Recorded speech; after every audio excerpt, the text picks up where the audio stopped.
In the quiet village of Okuto, where the red earth met the sky, lived a young farmer named Ted. He wasn't rich, but everyone knew him for his cheerful spirit and gentle heart. Each day, as the sun rose behind the hills, Ted walked his small farm, humming songs his mother once sang to chase away hunger. But that year, the skies forgot to weep.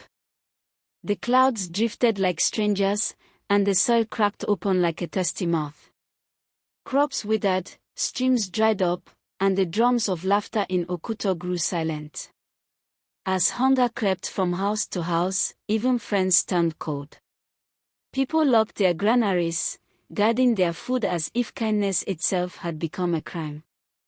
Yet Ted was different. Whenever he found a yam too small to sell, or a handful of maize left behind, he shared it. "Tomorrow will take care of itself," he would say with a smile that tried to hide his own hunger. One quiet night, when the moon was full but the air heavy with despair, Ted heard a faint knock on his door.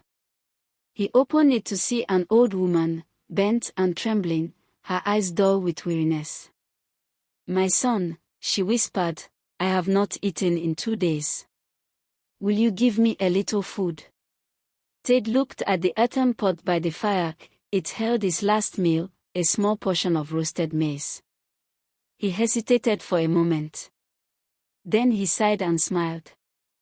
"It's not much, Mama, but please eat," he said, handing her the bowl.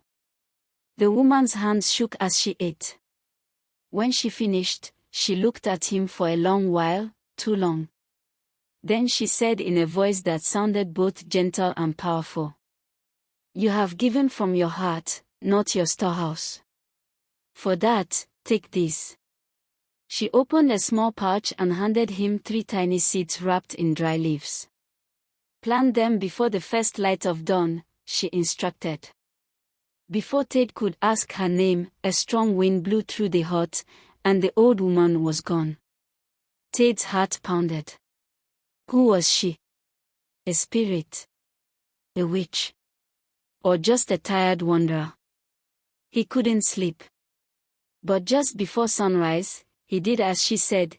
He planted the 3 seeds beneath the old Iroko tree behind his hut. The next morning, when he returned to the spot, he froze.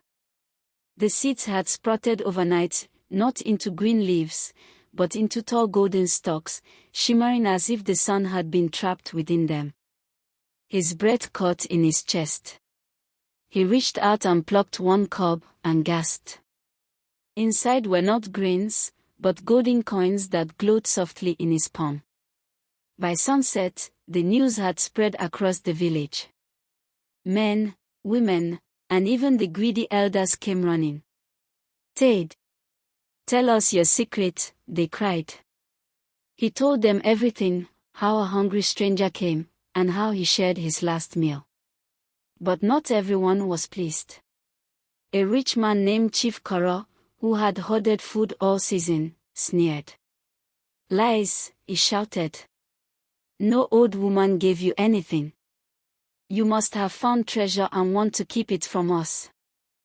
That night, Chief Koro sent his servants to dig around the Iroko tree, hoping to find more gold.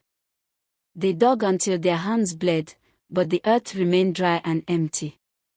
Suddenly, a loud rumble echoed from the sky, thunder, though no clouds were seen. The earth shook, and the Iroko tree glowed faintly as if watching them. The servants screamed and fled. From that day, Chief Koro's barns mysteriously emptied, his yams rotted, and his wealth crumbled. As for Ted, he used the gold not for luxury but for kindness. He built a well for the villagers, bought seeds for those who had none, and fed every hungry child who came to his door. And whenever people asked how his fortune began, he would smile and say, "The seeds of a kind heart always find their way back, even when the giver forgets."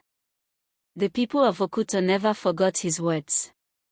And on quiet nights, when the wind rustled the trees, they said the spirit of the old woman still roamed, searching for hearts kind enough to sow new seeds. Do good without expecting anything in return. Life has a way of rewarding you, sometimes through hands unseen and moments unexpected. For more amazing folktales, don't forget to like, comment, share, and subscribe to this